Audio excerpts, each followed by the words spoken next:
Jangan melintir-melintir pulang kalau nanti ada tinggal separuh. Kita hari ini akan membicarakan sampai selesai dari 5 poin yang sudah saya siapkan. Kita mencoba berdialog dan kita mulai berpikir jernih. Ada waktu kurang lebih 3,5 tahun untuk menghadapi perang politik yang menurut temuan saya umat Islam kaum pribumi hampir tidak ada yang mempersiapkan apa-apa. Karena menganggap bukan urusan saya, politik itu kafir, demokrasi itu kafir. Ya, sementara musuh-musuh terus menggunakan senjata yang kita tuding itu sebagai alat untuk memplang kita. Terbayangkan oleh kita kalau nanti anggota DPR RI 90% orang Kristen. Terbayangkan oleh kita kalau nanti orang-orang Palu Arit menjadi wali kota di seluruh Indonesia. Ini kita harus betul-betul mau berpikir jernih. Kalau belum bisa menggunakan yang seharusnya, yang kita punya itu mari kita pakai. Dan saya memandang perbincangan malam ini harus menjadi benih kesadaran kolektif kita. Kita harus berani menghitung langkah. Bagaimana nasib anak kita di belakang hari? Apakah akan sama dengan di Angola? Angola itu sebuah negara di Afrika. Sejak 2017 di Angola itu bapak-bapak dan ibu-ibu sekalian, masjid-masjid di ruang tengah ini, ruang utama ini tidak boleh untuk apapun. Untuk sholat nggak boleh, untuk taklim nggak boleh, untuk pertemuan nggak boleh. Jadi sampai banyak sarang laba-laba. Dia hanya boleh sholat itu di teras masjid. Dan itu gembok itu yang pegang tentara-tentara dari pemerintahan Angola. Sampai hari ini kelihatannya kita nunggu kejadian begitu baru percaya. Di kita itu kan kalau belum kejadian belum percaya. Pemilu masih lama, ntar aja. Katanya di sini santri, masa gubernurnya perempuan? Ayo saya ajak sekarang berpikir ilmu agama. Tadi kita baru selesai sholat. Sholat apa gitu? Imamnya yang mana? Mari kita ilustrasi. Ibu-ibu di belakang ini seluruhnya adalah qori'ah kelas internasional yang dapat hadiah masing-masing 10 ton emas. Saking hebatnya, saking bagusnya suaranya. Ibu-ibu ini duduk dengan baik di majelis ini menghadiri kajian kita hari ini. Ini qori'ah semua nih, nggak ada kecuali. Mungkin hanya 1-2 orang saya dalam keadaan haid atau mens, berarti nggak bisa sholat, tapi mungkin secara perdebatan fikihnya masih bisa asalkan dijamin tidak merembes ke lantai. Oke. Kalau sudah iqomah, boleh tidak ibu yang qori'ah yang dapat hadiah 10 ton itu untuk jadi imam sholat? Sama. Kenapa lu biarin jadi gubernur? Kalau kita belajar ilmu kepemimpinan adalah Islam itu cerminnya di masjid. Imamnya satu, laki-laki, begitu. Coba bertanyalah para ahli ilmu filsafat apa kepemimpinan. Ini kita agamanya Islam, tapi ibadahnya ibadah ibtidaiyah. Sama dengan orang-orang yang pergi umroh, pergi haji, kan pakai pakaian ihram, betul ya? Biasa, pakai baju suci kan? Bu, itu di dalam bajunya pakai celana dalam nggak, Bu? Saya bukan ngomong jorok. Itu bapak-bapak yang pakai baju ihram di dalam badannya ada pakaian lagi nggak? Itu bukan itunya. Itu adalah simulasi di padang mahsyar, yaumul jaza, yaumul bats. Kita tidak memahami bahwa apa yang kita lakukan bukan hanya sekedar gerakan biasa. Secara medis ada dokter soleh, dia membuat satu training yang bernama terapi sholat tahajud. Dia tamatkan S3 dari Universitas Airlangga. Semua orang pasti pernah tahu itu. Jadi kalau kita umat Islam sholatnya rapi, jamaahnya banyak, tapi imamnya perempuan, sama dengan Azaitun. Bu, ada yang mau jadi imam bu besok sholat subuh? Giliran jadi wali kota mau, giliran jadi gubernur mau, itu kan beda. Ya sama, itu kan imam juga. Nah ini mungkin penting, mungkin lain waktu dimenjadikan guru kita yang lebih berilmu untuk masalah. Tapi kata kuncinya kepemimpinan dalam Islam itu satu komando, satu gerakan, satu arah. Makanya kita tidak boleh membahas persoalan politik di masjid. Oleh siapa? Oleh Belanda. Dilanjutkan oleh siapa? Oleh penguasa. Kalau kita ngomong politik di masjid nggak boleh, tapi kalau Golkar kampanye boleh di masjid. Saya ingat kok zaman Golkar. Saya kan zaman Golkar sudah sarjana. Ada tablik akbar di Kalideres, Jakarta Barat, itu ribuan orang. Yang sambutan pertama istri RT.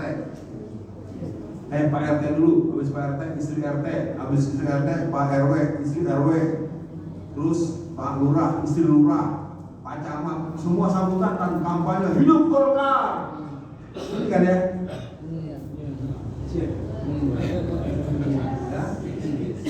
Betul nggak dulu kalau Golkar kampanye di mana aja boleh? Betul apa tidak? Di masjid boleh, di majelis taklim lah. Giliran saya jadi ininya jadi bupati ya, acara tablik akbar di Jakarta Barat, kalau itu dekat stasiun, dekat terminal bus. Doa RT istrinya, RW istrinya, lurah istrinya, camat istrinya, wali kota istrinya, sampai jurkam nasional ribuan orang.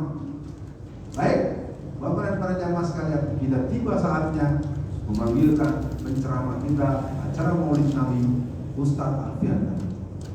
Saya naik mimbar, Bapak Ibu, ini kampanye pengajian nih. Tadi dari RT sampai camat sampai wali kota hidup Golkar. Saya Alfian Tanjung adalah kader P3. Hidup P3. Itu lurah, camat mukanya langsung berubah jadi nano-nano merah. Maksud saya bukan itu yang saya ingin katakan. Kita umat Islam harus berani mengatakan pandangan-pandangan politik dalam peran-peran kehidupan kita. Masuk poin ketiga. Regenerasi biologis dan ideologis. Jadi setelah hari ini kepada Ayahanda Pak Mintarjo dan beberapa orang-orang yang ada di sini, coba mulai dihitung. Nanti kalau sampai ada agenda saya datang ke sini lagi, kita atur betul. Ada saatnya kita punya semacam in-house training atau kita ngobrol. Misalnya gini, di Jawa Timur ada misalnya berapa? 500 SMA umum atau SMA negerinya misalnya ada 75. Nah karena ini saya ada 3 hari. Nah hari ini 2 jam ketemu dengan ketua OSIS SMA negeri se-Surabaya. Ini perlu ngobrol deh, supaya kita ke depan bisa berhitung. Yang siap itu justru orang Kristen. Per Desember 2024, Master Plan Gerakan Kristenisasi Indonesia sudah selesai, sekitar 1000 sampai 2000 halaman. Kita yang punya ayat ya ayyuhallazina amanu taqullah wal tanzur nafsum ma qaddamat lighad. Wahai orang-orang yang beriman, bertakwalah kamu dan perhatikanlah apa yang akan terjadi. Kita ini orang Islam, sholat itu hanya sekedar saya udah pensiun Ustaz, saya udah gak punya apa-apa, saya sholat. Kalau orang sholat orang miskin gitu ya. Kan itu secara kemasyarakatan kan sholat itu buat orang miskin, orang pensiun, orang apa lagi, orang yang apa dia gak punya kerjaan, dia PHK, itu masjid. Maksud saya di masjid itu untuk semua orang yang ingin dekat dengan Allah. Baik, yang keempat, optimisme kita adalah keberadaan kelembagaan keumatan, otoritas yang menyertainya, masjid, lembaga pendidikan dan pasar. Sayang, masjid-masjid kita hari ini hampir tidak pernah menyelenggarakan. Saya tanya langsung pada senior saya, mentor saya Pak Ustaz Mintarjo. Pak Mintarjo, tunjukkan kepada saya di Jawa Timur ada pengajian rutin yang isi pengajian politik Islam. Sebutkan nama masjidnya, sebutkan nama ustadznya. Umum dia bukan di pesantren, di masjid. Loh, bisa nggak ada? Kenapa? Karena kita ada kajian tafsir, kajian fikih, kajian hadis, kajian akidah. Kenapa nggak ada kajian politik Islam? Kenapa bisa nggak ada? Siapa yang larang? Barang siapa pengajian politik akan dihukum mati, ditembak mati di tempat gitu. Ya memang kita sengaja nggak dikasih tahu. Karena kita nggak pernah mengerti bagaimana musuh-musuh itu merancang itu. Jadi yang keempat ini keberadaan lembaga-lembaga seperti masjid. Masjid ini harus dipahami. Masjid ketika sudah mulai bagus, bangunannya mewah, nanti luas tingkat tinggi, AC-nya mungkin sampai yang 13 PK, yang dinginnya es gitu loh. Ya. Apa yang terjadi kalau masjid tambah mewah? Biasanya ada satpam. Kalau sudah ada satpam, biasanya ada pesan. Ustadznya, penceramahnya tidak boleh membahas amar ma'ruf nahi munkar. Sudah umum, masjid semakin bagus, semakin mewah, dan semakin punya peraturan seperti ini. Mari kita masuk di bagian kedua, lembaga-lembaga pendidikan. Saya sempat lama, 5 tahun saya ada di lingkar Solo. Mungkin ini buat Pak Mintarjo. Sekarang saya sudah kembali full ada di Tangerang. Tidak lagi di Jawa Tengah, tapi full di Banten. Apa yang saya katakan? Kita mendengar ada pesantren A, pesantren B, pesantren C. Padahal di lingkuran Solo itu banyak ulama jihadis, ulama tafsir, ulama ahli perang, ahli politik, ahli dagang. Tapi 10 tahun wali kotanya Kristen. Kan pertanyaannya serius. Untuk apa ribuan orang berangkat dari Solo Raya dan sekitarnya berangkat pergi ke Monas dalam rangka 212, acara 212 tanggal 2 bulan Desember 2016. Itu kan dalam rangka mendorong agar hakim, agar pengadilan bisa memenjarakan si Ahok karena menghina Al-Quran. Jangan mau dibohongi oleh Al-Maidah 51 dalam pernyataan dia di hadapan para pejabat-pejabat Pemkab Kabupaten Pulau Seribu pada tanggal 29 September tahun 2016. Lalu terjadi gelombang aksi dari 1410, 411, 212. Kok bisa warganya berangkat ke Monas ribuan orang, tapi di kampungnya sendiri wali kotanya Kristen? Ya ini saya ingin ajak semua untuk menghitung langkah. Oh di Jawa Timur ada Ponorogo, ada Gontor, ada ini, ada. Coba periksa masyarakat di sekitar kampung itu berapa persen yang belum bisa baca Quran. Selama di Jawa Tengah saya masih menghitung sekitar Solo dan sekitarnya itu 80% anak remaja nggak bisa baca Quran. Itu kalau ada pesantren A, santrinya dari mana? Dari Jakarta, dari Thailand, dari Malaysia. Kalau sambutan dengan wartawan, pesantren kami besar, santri 12.000 orang, gedungnya dibangun 500 miliar. Tapi orang-orang di sekitar dia tidak belajar, tidak mondok. Dia nggak sanggup bayar uang pangkal yang 24 juta, yang uang iuran bulanan 1,5 juta. Apa saya mau membohong? Apa saya mau fitnah? Itulah yang terjadi hari ini. Kan tragis gitu. Kita umat Islam tetapi tidak pernah memahami bahwa kita mayoritas punya hak juga untuk memiliki otoritas politik. Maka saya menghimbau pada seluruh yang hadir, kalau kami, terutama saya dan kawan-kawan baru fokus di Jawa Raya dengan stressing Jawa Tengah, Banten, dan terakhir kita baru di Sumatera Selatan. Baru angkatan ke-34, saya punya program bernama Pendidikan Politik Islam. Sebenarnya pernah ada sekolah politik Islamnya almarhum Pak ya, Prof. apa yang meninggal itu Majelis Suro Masyumi? Enggak, yang profesor kita di sini, profesor yang di Surabaya. Profesor Rawi. Pak Rawi tak terang-terangan politik ada yang belum meninggal berapa hari waktu ini, setahun yang lalu. Saya lagi lupa namanya. Jadi hari ini kita ingin katakan pasar-pasar rakyat habis dibakar. Dibakarnya pasar Tanah Abang 2002 disambung dengan dibakarnya pasar yang ada di pasar Beli kemudian. Setelah pasar Tanah Abang, terus pasar Curug Tangerang, pasar Panimbang Pandeglang, pasar Klewer Solo, pasar Turi. Sampai tanggal 13 Mei 2010 sudah 500 pasar rakyat yang terbakar atau dibakar. Jadi mau ditangkap lagi nanti. Di Solo kan kejadian begitu. Ada seorang tokoh bercerita bahwa pasar Klewer itu dibakar. Disebut namanya, orang semua tahu, tapi yang ditangkap bukan yang membakar, yang menyebut 7 tahun penjara Pak. Jadi ada tokoh fulan menyatakan bahwa pasar Klewer itu dibakar. Disebutlah nama pelakunya. Semua orang banyak tahu, mengatakan secara patut diduga adalah yang bersangkutan. Tapi yang ditangkap orang yang menyampaikan 7 tahun penjara.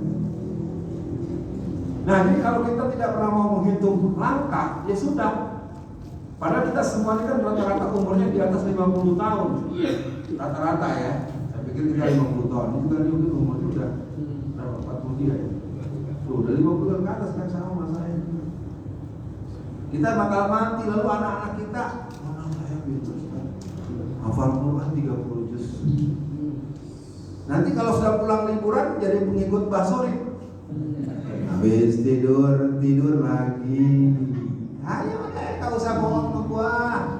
Betul tidak kalau anak-anak kita yang mondok kalau sudah sampai di rumah di saat dia libur antara semester yang akan datang maupun yang akan berlalu, atau dia akan menjadi pencinta kasur yang paling masif. Yang kedua, dia akan menjadi Abdul handphone. Mana anak soleh di rumah kita? Anak soleh di rumah kita? Gak ada tuh. Kita banggakan anak kita soleh. Sesoleh apa anak zaman sekarang? Kalau sudah mulai khusyuk dan tadarruk dengan handphonenya, bapak dan ibunya bicara kayak apapun gak akan pernah ada jawaban.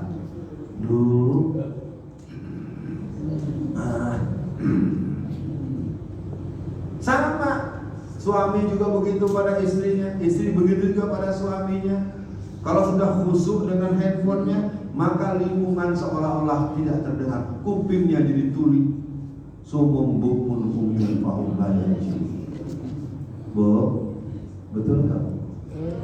Anak kita kalau udah pulang mondok kerjanya tidur dulu sama main handphone. Saya tidak dalam posisi ingin bergojek-gojekan. Ini harus disiasati. Kalau tidak, nanti kita akan melihat bahwa negeri kita semakin menjadi negeri yang kehilangan kemampuan membaca lingkungan. Jadi yang keempat, keberadaan kelembagaan keumatan.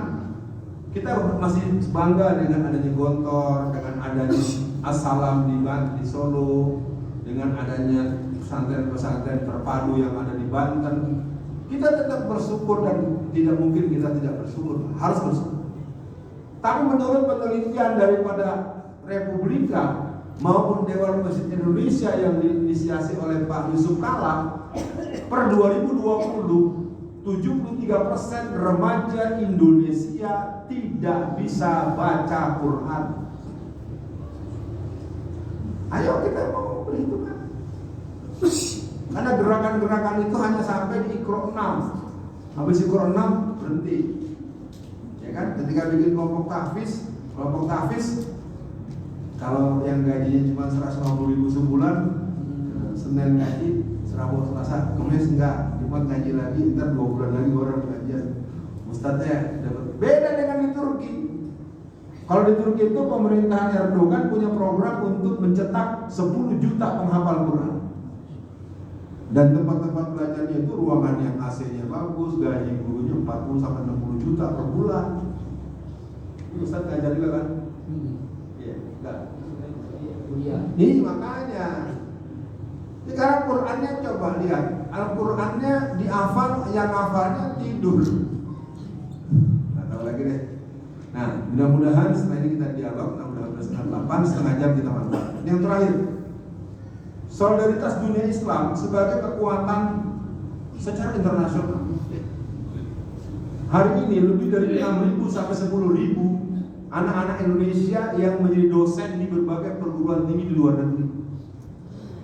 Apa kita akan marah mereka tidak pulang? Mereka tak perlu pulang. Sampai di sini juga dimusuhin sama temannya.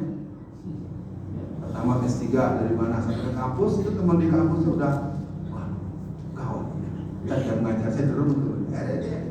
Mendingan di luar negeri. Sekali ngajar, sekali masuk aja 2,5 juta. Sebulan bisa dapat duit 40 juta ngajar. Ada yang dosen gak sih? Mana dosen? Halo Pak dosen. Ini ya? Pak dosen, gajinya 40 juta sebulan nih.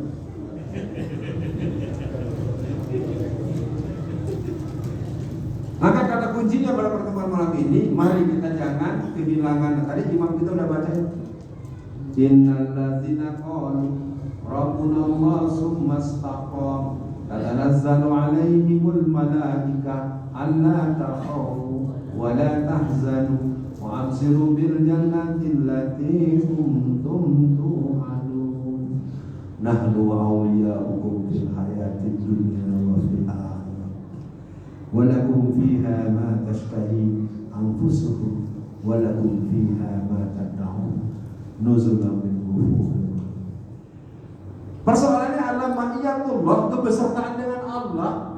Kontrol malaikat itu adanya di mana? Ternyata koruptor-koruptor di negara kita jidatnya banyak yang hitam.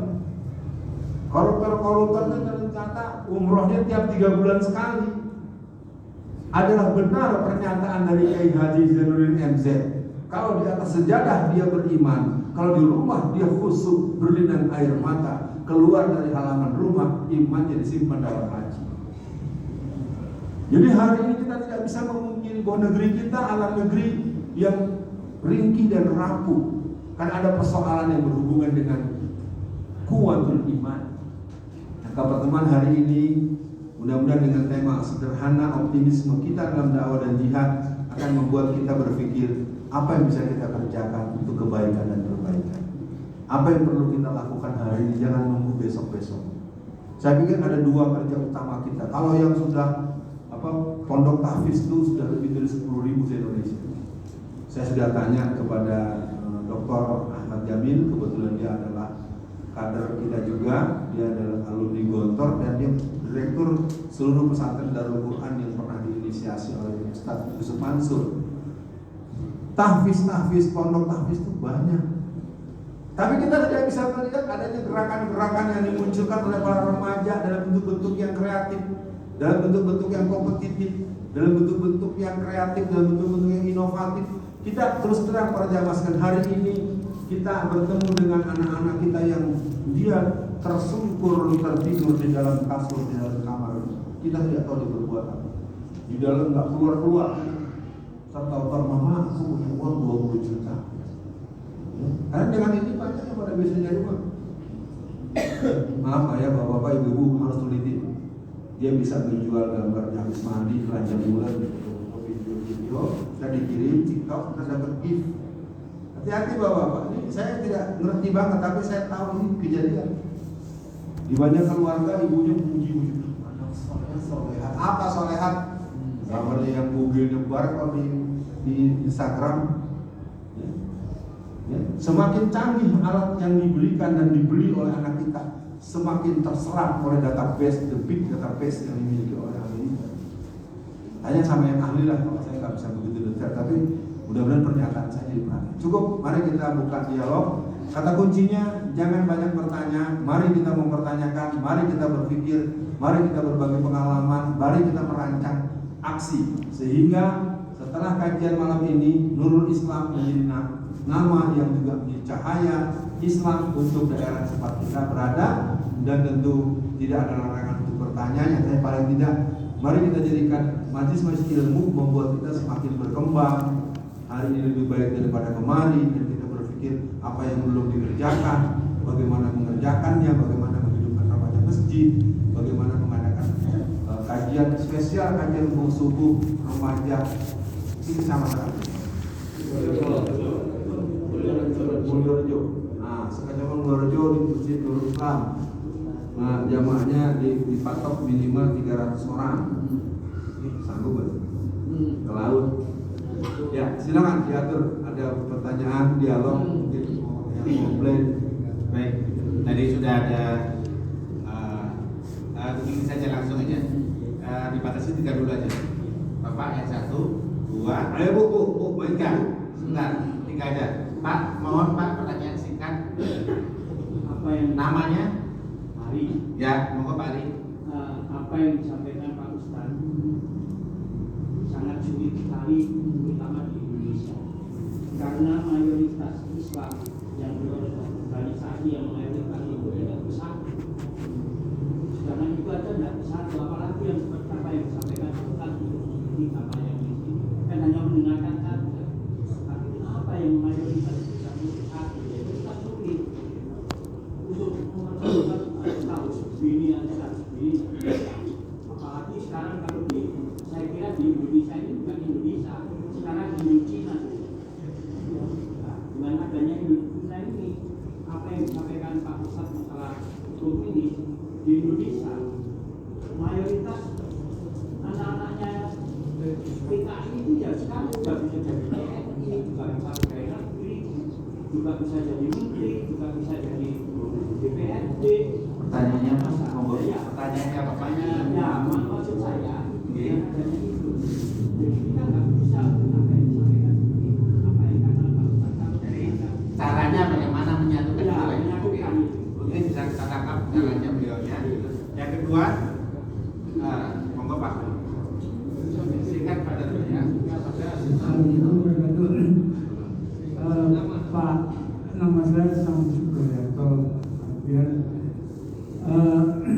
Saya pernah mendengarkan ceramah dari Ustadz Bahtiar Nasir waktu di Masjid Al-Falah.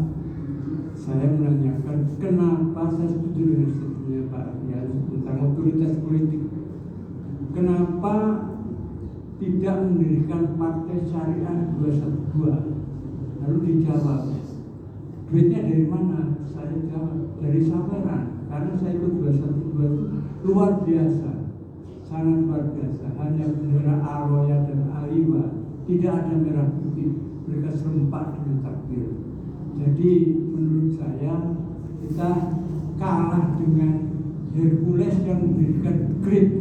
Ternyata sudah mendahului langkah kita untuk menuju dengan benar. Terima kasih. Assalamualaikum. Satu lagi Pak, monggo.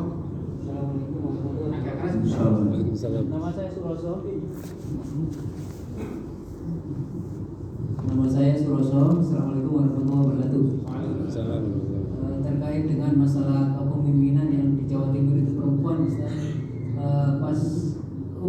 pas pemilu kemarin perasaan partai-partai Islam itu juga mencalonkan tiga-tiganya perempuan.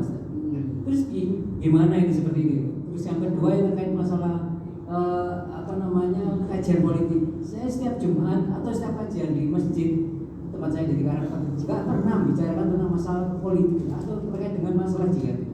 Saya kadang-kadang jenuh kalau melihat kajian cuma yang dibicarakan cuma sholat, zakat, istilahnya gitu. Jadi kaitannya dengan politik tidak pernah ada itu. Jadi itu mohon kira-kira gimana ini kayak kayak seperti Muhammadiyah dan NU ini kok dalam kaitannya dengan masalah itu kok diam saja itu. Kenapa tidak ada semacam tindakan supaya kajian-kajian di Jumat itu bicara politik, bicara tentang masalah hukum, korupsi itu kan pernah jalan tapi ya dibicarakan tentang itu aja. Makasih. Assalamualaikum warahmatullahi wabarakatuh. Saya langsung saja. Setelah ini saya tidak akan menerima penanya yang usianya di atas 50 tahun. Kita akan coba lihat ada berapa orang yang usianya 49, 48, 40, 30. Ya karena saya ingin pertama mengapresiasi pertanyaan-pertanyaan sebenarnya lebih bersifat yang penting buat gue puji gitu ya. Kalau bahasa Betawi emang yang pada komplain-komplain dulu udah ngerjain apaan? Karena kita tuh menuntut agar Ustadz menjawab ini. Nah, Anda sendiri nggak berbuat apa-apa. Dekat rumah Anda rumahnya masjid nggak hidup, cucu Anda nggak ke masjid, ya. Di sekitar Anda remaja-remajanya pernah ada kawan saya ketua RW di sebuah daerah itu mengundang 200 anak untuk pembentukan kembali Karang Taruna. Tidak pakai WA, dia bikin surat ini dibagikan satu-satu. Dari 200 anak yang diundang satu RW itu yang datang berenam dan semuanya bawa senjatanya bernama handphone. Jadi ketika dia duduk di forum yang cuma 6 orang itu semuanya berdiri. Coba anak yang lagi khusyuk dengan handphone disuruh berhenti, apa dia bilang? Syukur saya datang, mau pulang lagi ya. Gitu. Nah, jadi saya ingin katakan tuntutan dan harapan adanya persatuan perlu ada pertanyaan, kita punya proses apa membuat persatuan? Paling tidak kalau saya dari segi yang paling sederhana, ini Masjidul Islam ini ada sama dengan seluruh Indonesia. Kalau Jumatan kan 52 Jumat. Mana ketua takmirnya? Mana? Antum, Pak Nafi. Ada berapa khatib yang umur 17 tahun jadi khatib Islam? Saya SMA kelas 2 sudah khatib Jumat, bukan di masjid kecil kayak gini. Saya di LIPI, di Fatmawati yang zamannya tuh sampai 1020 ribuan orang. Kita tuh tidak percaya pada anak-anak sekarang kita lebih pintar, lebih fasih, lebih apa. Kenapa mereka tidak dilatih? Apa? Misalnya menghadapi tahun baru yang akan datang, adakan lomba khutbah Jumat. Ya, yang juara 1 dikasih lagi umroh, berumrohin pakai uang kas masjid. Biar proaktif betul. Maksud saya gini, kita ini paling, saya tidak ingin memaksakan pada Pak Hanafinya. Cuma artinya tadi Bapak kita bertanya soal persatuan. Kalau terus-terusan kita mempersoalkan persatuan, kita tidak melakukan apa yang bisa kita kerjakan. Paling enggak pertama rebut dulu ketua RT dah. Sekarang yang jadi ketua RT katakan Pak RT 1, 2 ya. Sekarang harus ada gerakan Jamaah Masjidil Islam punya kewajiban merebut RT di sekitarnya. Kemarin saya pulang Tangerang, kawan saya namanya Ajat Sudrajat. Ustaz kemarin pemilihan ketua RW. Terus saya menang Ustaz, tapi selisih suaranya 2. Jadi bagaimana seorang Ajat Sudrajat dengan lawannya si Fulan sama-sama muslim, yang ini di backup oleh PDI Perjuangan, yang ini di backup oleh yang biasa mabok, yang biasa narkoba, yang biasa nongkrong di posko RW. Iya. Dan menang selisih 2. Nah, kenapa saya tidak menjawab konsep persatuan? Konsep persatuan itu sebenarnya wilayahnya ada kepada kita mau membiasakan sholat 5 waktu di awal waktu. Dekat tempat saya tinggal ada masjid namanya Masjid Salahuddin Al-Ayyub. Di sekitar masjid itu ada 11 RT. Pembinanya bernama Ustadz Ucu Sihabuddin. 11 RT itu yang dipilih adalah ketua RT yang sholat subuhnya 33 bulan terakhir tidak pernah absen. Kan laki-laki gak ada mens kan. Jadi kalau Anda memilih ketua RT, jangan sekedar agamanya Islam.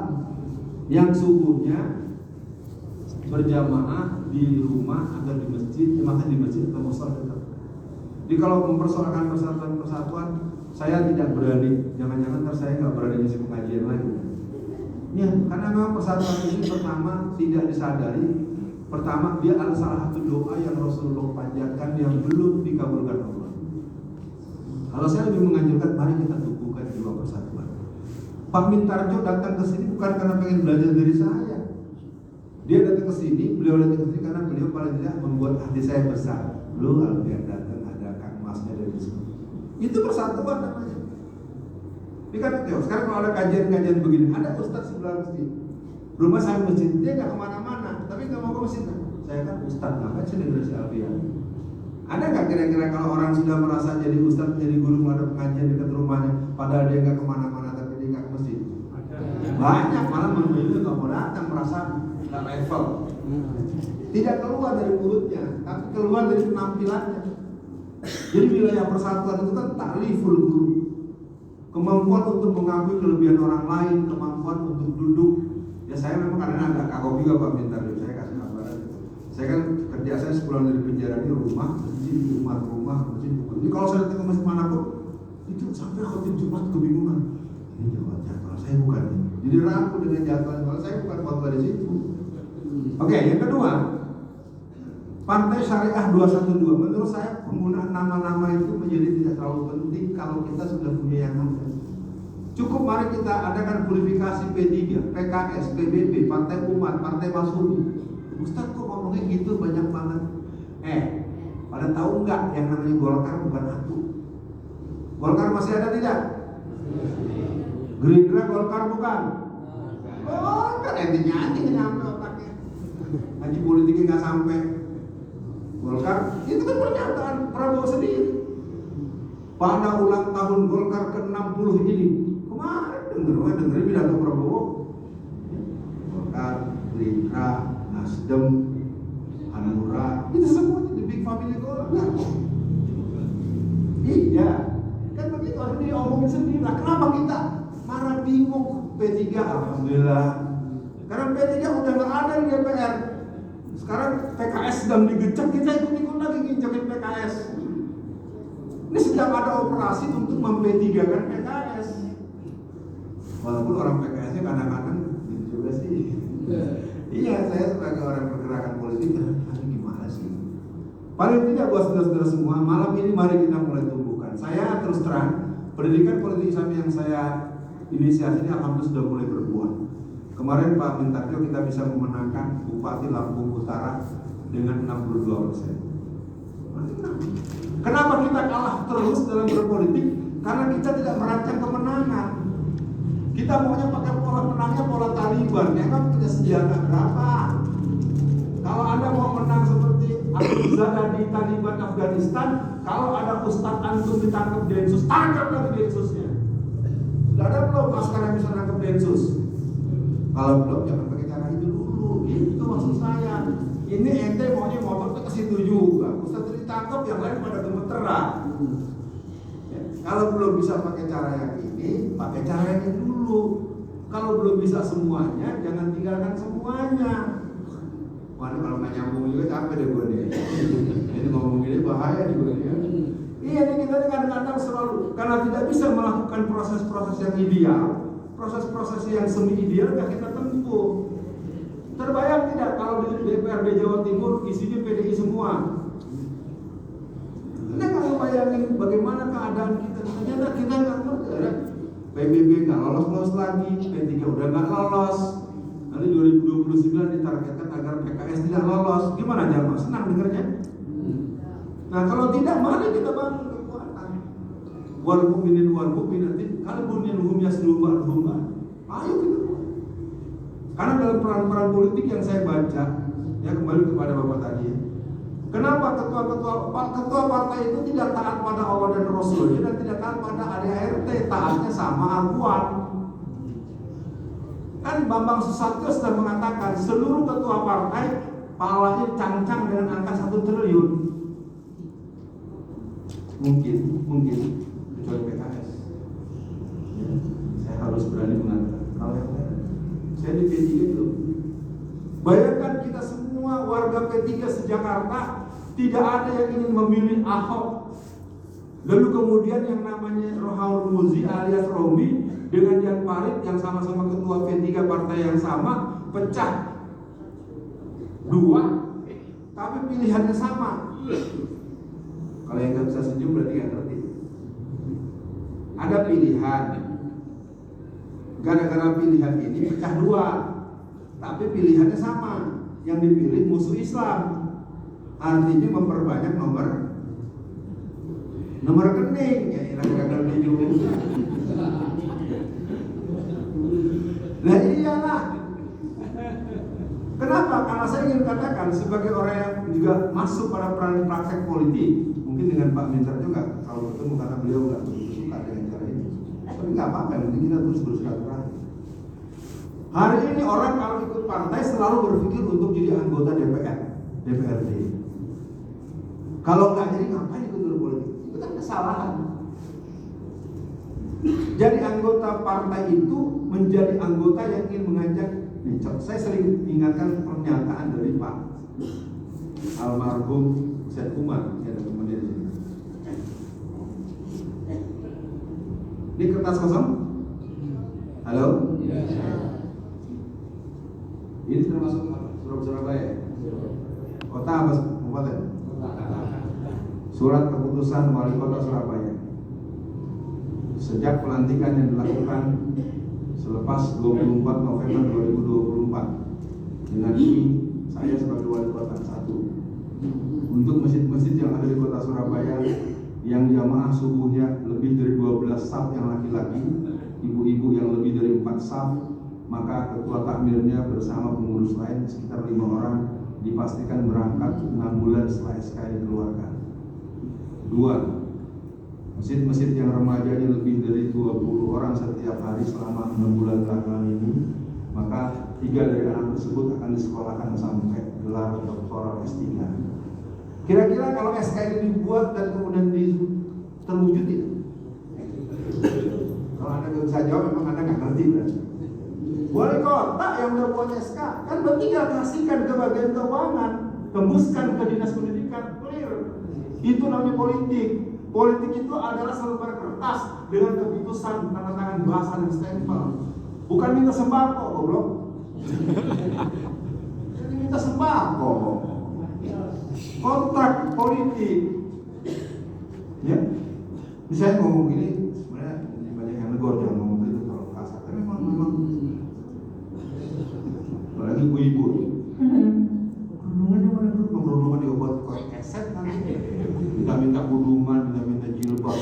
kecil kasih sama karena nggak kepake juga cuma buat jalan kaki aja. Nah, saya pikir karena tadi ada komitmen sampai jam 8. Di soal partai-partai Islam ini memang agak dilema ya. Tapi saya lihat PKS bagus telah Muzamil jadi ketua. Sekarang juga Pak Ministronya yang kemarin ketua umum ada Bang Sohibul Iman. PDP Masyumi alhamdulillah sudah lolos, dia tinggal menata diri dan saya juga berpikir agar bertemu dengan P3 agar jangan, karena di antara calon ketua P3 yang diunggulkan itu namanya Jokowi sih. Emang belum dengar ya? Kalau enggak sih itu tuh yang jadi Jenderal Baliho. Nah ya, ini calon-calon ketua P3 tuh Jenderal Baliho, terus Pak Anies juga sebut-sebut itu. Saya tidak tahu, saya nggak punya pendapat, tapi itu kan berkembang. Saya pikir begitu aja ya. Partai-partai Islam sekarang ini ada persoalan dilema mereka itu sangat berat. Partainya Islam, pertanyaannya adalah minyak babi cap onta atau minyak onta cap babi. Saya nih kalau cerita curhat. Waktu saya masih ngurusin P3 itu, kalau musim kampanye Pak Amin, saya ajak nih kampanye. Saya kampanye, hidup P3. Masih waktu sholat, saya belokin ke masjid Pak Amin. Yang sholat paling 20 orang, yang lain dengan berbagai alasan nggak sholat. Coba deh, kalau saya mau kata, ini bukan dengan demikian lalu kita buang atau kita bubarkan. Ini gambarnya Ka'bah loh. Ya, saya berani bertanggung jawab dengan omongan saya. Kapan hari pembangunan kantor P3 yang jalan di Ponorogo dekat Megaria Jakarta dekat rumah sakit RSC. Saya waktu masih aktif saya sering pakai jas P3. Orang tahu Satavia itu P3. Walaupun 4 kali nyala gagal terus. Keren banget ya. Saya datang ke kantor P3 waktu itu. Saya datang, tukangnya bilang gini Pak Min, Pak Ustadz, ini kok partai Islam dibangun gedungnya tinggi tapi gak ada masjidnya. Saya nggak ngerti Pak, otaknya di mana ya? Bikin gedung kantor mewah, tapi nggak ada masjid. Ini memang ketahuan orang kan kelihatan juga dari cara menampilkan diri. Akhirnya dalam rapat saya protes kan, nggak kepikiran, kan lucu ya. Emang mereka suka sholat rupanya. Astagfirullahaladzim. Yang salah kira-kira partainya apa orangnya? Orangnya. Orangnya Pak. Saya pengkader P3. Di P3 itu ada 6 prinsip partai dan 5 khidmat partai. Dan salah satu doktrin dari P3 adalah membasmi gerakan komunis PKI. Orang nggak tahu aja. Ada kalimat inti dalam aturan-aturan diktum ADART di PKS juga bagus. Semua partai-partai nggak ada yang nggak bagus ADART-nya. Yang repot gambar pakaiannya Ka'bah tapi mentalnya Palu Arit. Ini susah ini. Ini bayangin mau orang P3 nggak sholat gimana ceritanya. Yang saya sampai sekarang belum mengerti pertempuran antara P3 dengan PKB tahun 2004 itu di Kedung apa di Pati atau di mana? Itu yang mati banyak itu. Iya artinya bagaimana bisa PKB dengan P3 bertempur dan mati beneran Pak? Saya tanya singkatnya, Pak, Min kenapa Pak?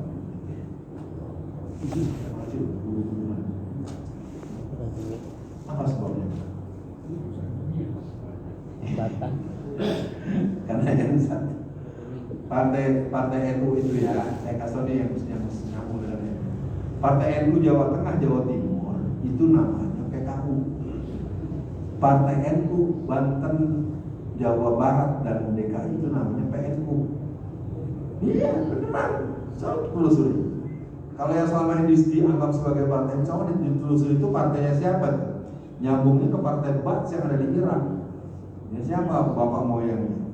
Itu tadi karena kita tidak terbiasa memahami perjalanan pergerakan politik, sehingga apa yang saya sampaikan ini kan juga bahaya buat saya juga. Ini saya ngomong gini, karena kita tidak pernah menyadari bahwa kekuatan politik adalah satu kekuatan yang perlu dibangun dengan saling memaklumi.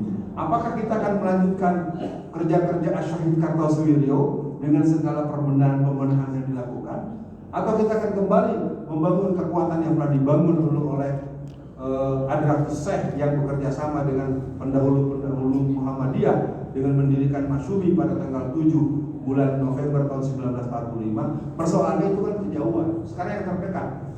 Bentuknya apa? Masih 10 menit, belum perlu kita membahas. Mungkin nanti kita adakan pendidikan politik Islam yang saya maksud. Saya undang yang umurnya di bawah 50 tahun. Yang mungkin jangan nanggung. Diam dulu. Yang tadi bisa disingkat masalah ormas Muhammadiyah sehingga tidak ada Tanya aja pengurusnya.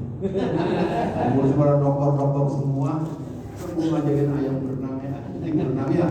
Baik Ustaz. Sekarang karena permintaan Ustaz, saya berharap di antara jamaah yang hari ini ada di antara yang mau bertanya di bawah umur, kalau bisa di bawah 40. Monggo. Lebih dalam lagi. Pengen lihat yang remaja mau nanya. Karena ada oleh-oleh beliaunya dari jauh sehingga bisa. Nah, satu ya. Ada lagi? Ya.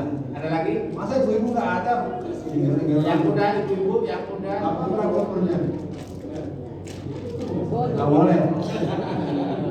Dia buat syarat baru. Dia syarat baru. Cadangan aja, cadangan dulu. Maaf. Satu lagi Pak, Ibu. Ayo dong Bu. Yang mungkin dari ibu-ibu ada? Ada di depan. Ada. Nanti apa? Dia ngapain itu juga boleh dah. Khusus ibu tidak apa-apa di atas 60 tahun. Oh udah hadir ya. Maka ibu-ibu ada perwakilan dari ibu-ibu? Mata-mata. Oh siap. Dari sisi kiri Pak, mungkin yang masih muda. Di tadi satu berapa umurnya? 20 ya? 25 sih. Ya udah, monggo Mas. Siapa namanya? Kasih mic.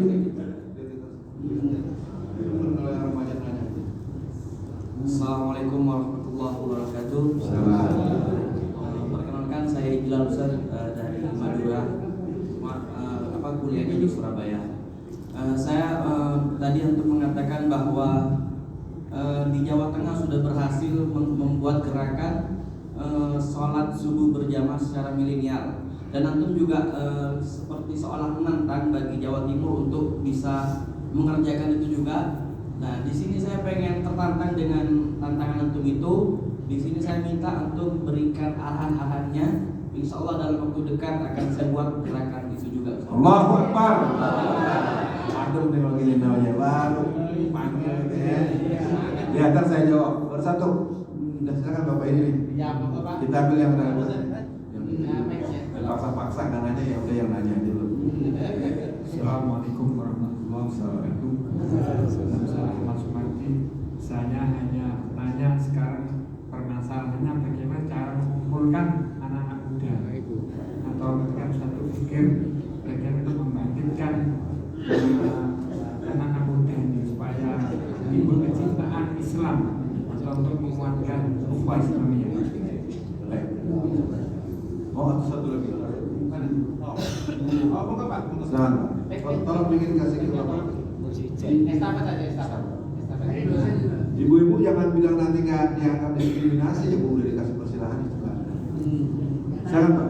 Terima kasih. Assalamualaikum warahmatullahi wabarakatuh. Salam. Saya melihat di podcast itu mengenai fenomena mu'alaf. Nah, saya lihat para mu'alaf ini berkualitas dan semangatnya luar biasa dalam mempelajari Islam, dan mereka bergerak secara terorganisasi seperti Muhammad Center, Bena Kemali, kemudian dan yang lain-lain. Nah, apakah ini bisa dirangkul untuk memperkuat barisan Islam? Terima kasih.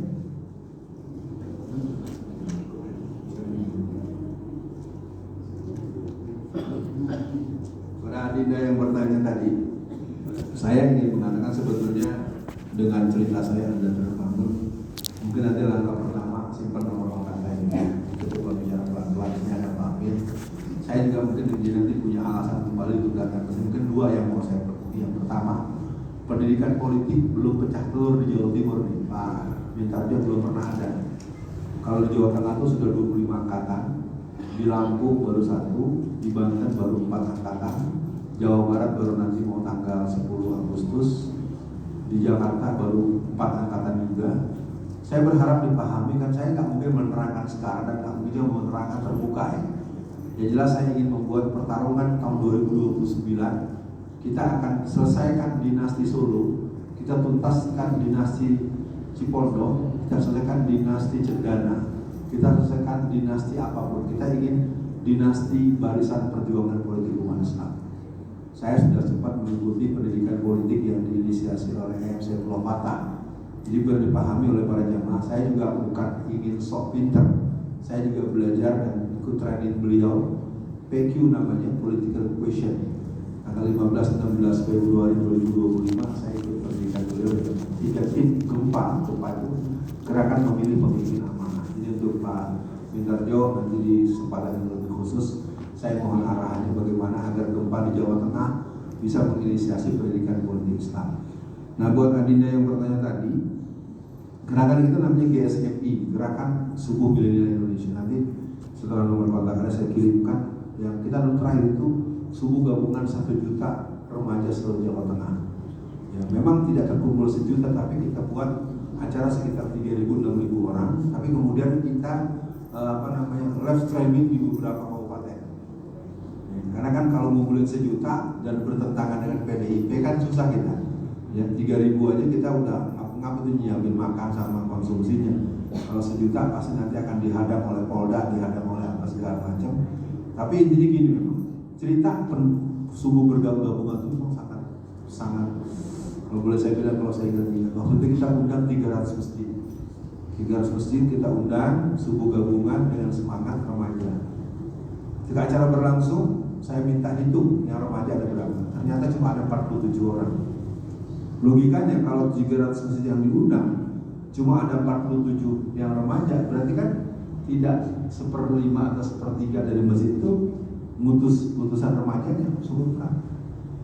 Nah saya minta itu ada dosen UNS namanya Mas Canggi, ya saya minta Mas Canggi coba dirancang. Kemudian kita rancang dan memang cukup seru ya, dan memang saya harus sportif gitu, tak mungkin semua urusan saya ngurusin secara penuh. Maka saya berharap dengan adanya tempat tergugahnya Adinda tadi, nanti kita rancang. Memang tidak bisa buru-buru, harus ada buat bagaimana formulanya. Karena remaja ini sebenarnya buat Bapak tadi ya, kita nggak perlu mengumpulkan mereka. Ada remaja cukup dengan sentuhan-sentuhan online. Ketika mereka ketemu, mereka mau. Karena mereka bisa main 500.000 orang, maksudnya kalau lagi Mobile Legends tuh main seluruh dunia. Nah, maksudnya kalau itu bisa dibuatkan formula-formula, maka yang sedang mengolah dengan baik itu adalah Felix Xiao menggarap Raymond Chin, menggarap banyak. Kalau kita ikuti di podcast keren, kita harus mulai membuat pertarungan di media online. Ya. Saya memang resikonya seperti Raymond Chin itu punya pandangan-pandangan yang bagus tentang lemahnya generasi kita untuk literasi, tidak hobi baca, mau cepat kaya tapi nggak mau berproses. Itu mudah-mudahan kita bisa dengan hadir pertemuan hari ini bisa mulai kita berpikir. Saya ingin katakan Profesor Dr. Nakamura, seorang Islamolog dari Jepang, dia mengatakan rencana jahat apapun, rencana jelek apapun terhadap Islam, maka ujungnya akan memberikan satu akan kuat. Nah, saya hanya ingin menghimbau kita tidak bisa bermimpi terlalu jauh, karena anak Indonesia ini tidak hobi baca. Ya, kalau kita cek saja di rumah-rumah kita, anak-anak kita yang mahasiswa, dia punya buku, berapa judul buku di luar mata kuliahnya. Saya duga 0 ya. Menurut saya udah. Mana ada anak mau kemana ke toko buku mau beli, nggak ada cerita. Ya, yang bukunya sampai berjejer-jejer sampai paling itu anak-anak PI, anak HMI, anak aktivis. Jadi buat yang tadi bertanya, kalau memang tertantang, pertama jangan ada kemarahan jihad, tapi ruhul jihad. Karena jihad itu dasarnya 2, iman dan ilmu, bukan nafsu jihad.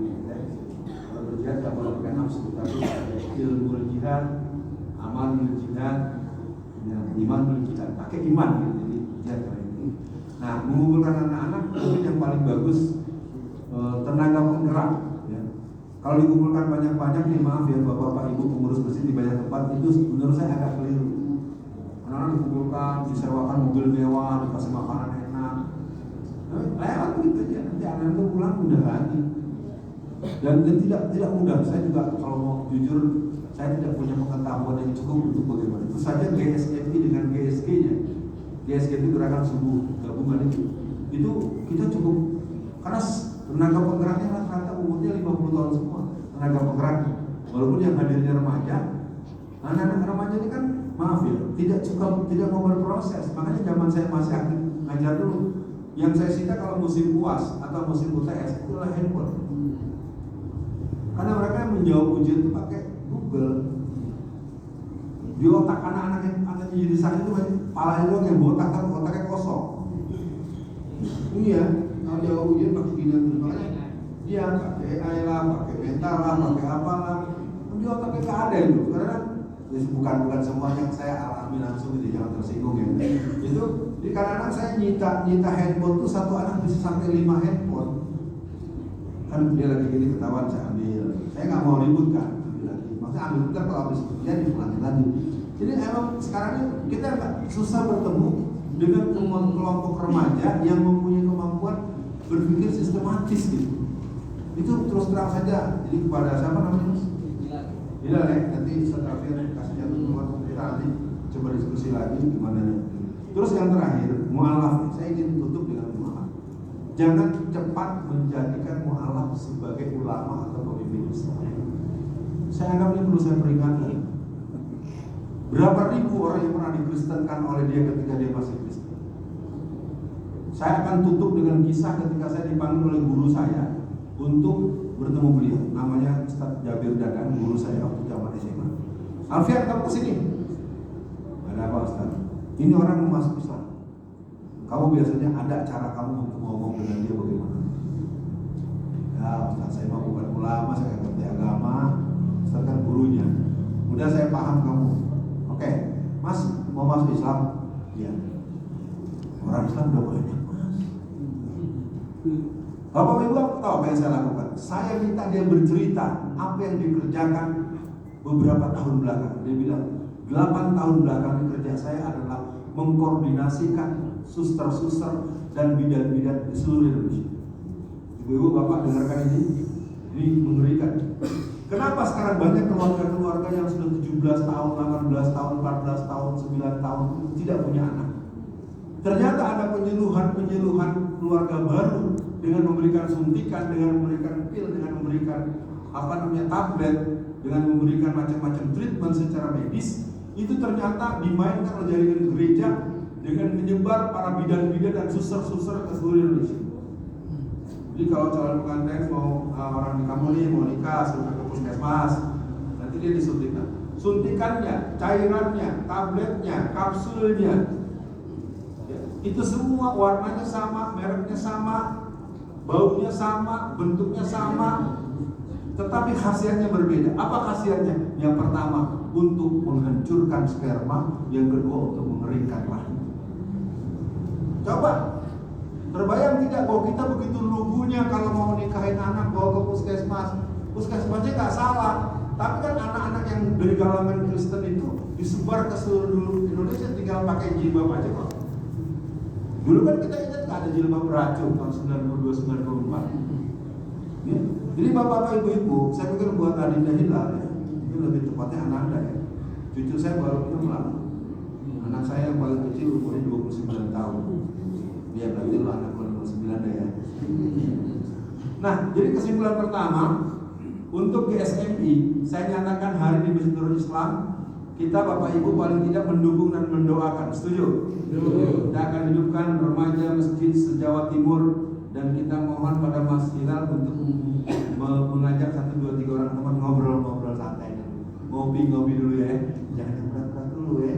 Ngopi-ngopi gitu, cerita-cerita ya. Nanti bisa dibantu sama tim saya yang bersama dengan saya di sini. Yang kedua, untuk Bapak usulan mengumpulkan, coba Bapak lakukan. Pasti susah. Bapak, ada orang keluar dulu, diajak ngobrol mikir. Ada ngomong musik. Ya, anak-anak remaja itu nggak mau diajak diskusi, nggak mau diajak ngomong. Anak remaja itu tidak mau dinasehatin, maunya dikasih duit. Betul? Oh, benar. Nah, terus yang terakhir tentang mu'alaf. Saya harus cerita, tolong jangan lengah. Karena saya ada membaca Pak Bin, ada seorang mu'alaf yang sangat terkenal. Setiap 2 pekan sekali dia selalu ke Amerika.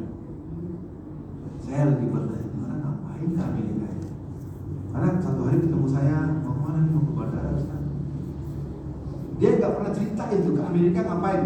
Jadi sekali lagi, kalau kita tahu kenapa pertempuran antara Israel dengan Iran, kita nggak bicara dukungan anu-anu, tapi kan lebih dari 10 sampai berapa belas jenderal-jenderal yang mati kan. Karena memang masuknya intelijen Mossad itu yang terakhir kan ada yang mati tuh, komandan intelijen Mossad lagi kelengker-kelengker. Di Indonesia menurut Karya Kudus sejak 2013 atau 2003 itu sudah lebih dari 60.000 intelijen yang bersebar. Jadi buat Bapak tadi, jawaban buat Bapak, Indonesia Islamnya lemah karena tidak memiliki analisis intelijen dakwah, tidak memiliki analisis SWOT intelijen dakwah. Karena tidak memiliki analisa intelijen, apa yang terjadi? Musuh ditemenin, teman dimusuhin. Salah menetapkan musuh, salah menetapkan teman. Ya, hati-hati, mudah-mudahan ada baiknya acara ini. Saya mohon izin jam 8, mohon berkenan kita berdoa bersama. Yang nggak biasa dan nggak suka dengan doa bersama ya diem aja.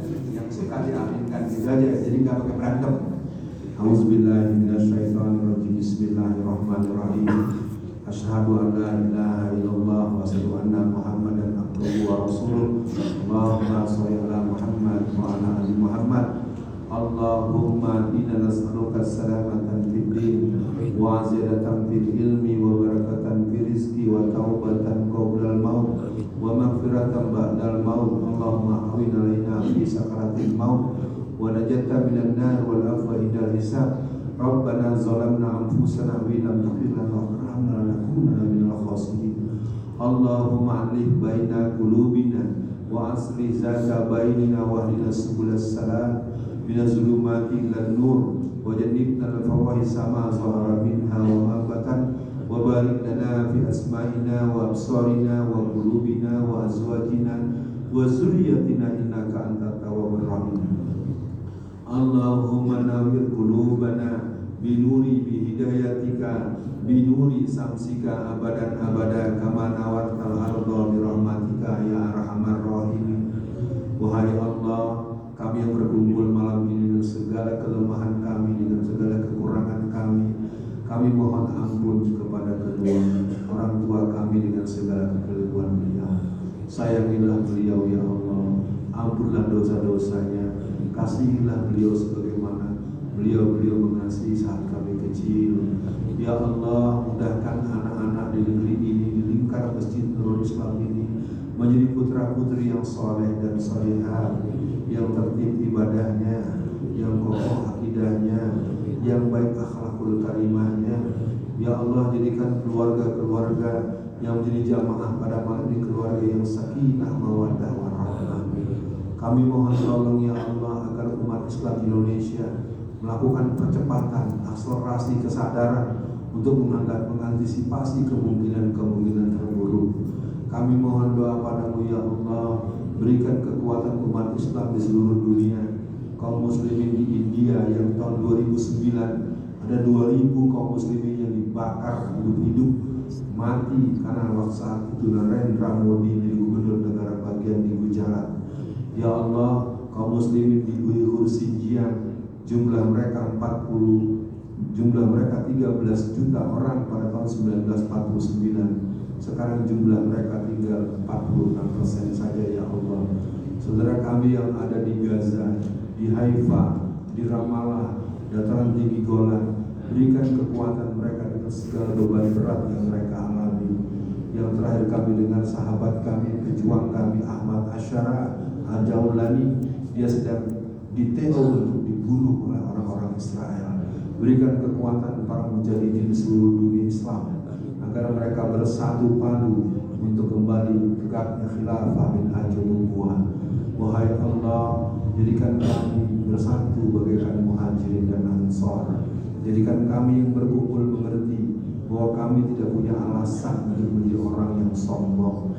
Berikan kami mengerti, tidak juga kami punya alasan menjadi orang yang penakut. Berikan juga kami mengerti agar kami juga tidak punya alasan menjadi orang yang kikir. Kami mohon tolong padamu ya Allah. Rabbi a'inni wa la tu'in alayya wansurni wa la tansur alayya wankurli wa la tamkur alayya wahdini hudani wansurni ala man bagha alayya Rabbi ij'alni laka zakkar laka rahata laka mihma'an laka mikhrat. Ya Allah yang maha mengetahui, tolonglah kami, jangan kau tolong orang yang akan mencelakai kami.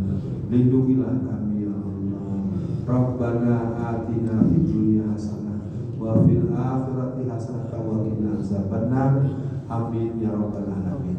Bapak Ibu sekalian para jamaah, saya mohon maaf, sampaikan salam bagi yang hadir. Salam dari saya Ustaz Alfian Tanjung. Dan Hilal jangan pergi kemana-mana sebelum menyimpan nomor handphone saya. Assalamualaikum warahmatullahi wabarakatuh. Waalaikumsalam warahmatullahi wabarakatuh. Kita tutup dengan doa kafaratul majelis. Subhanallah wa bihamdika, asyhadu an la ilaha illa anta, astaghfiruka wa atubu ilaik. Terima kasih. Assalamualaikum warahmatullahi wabarakatuh.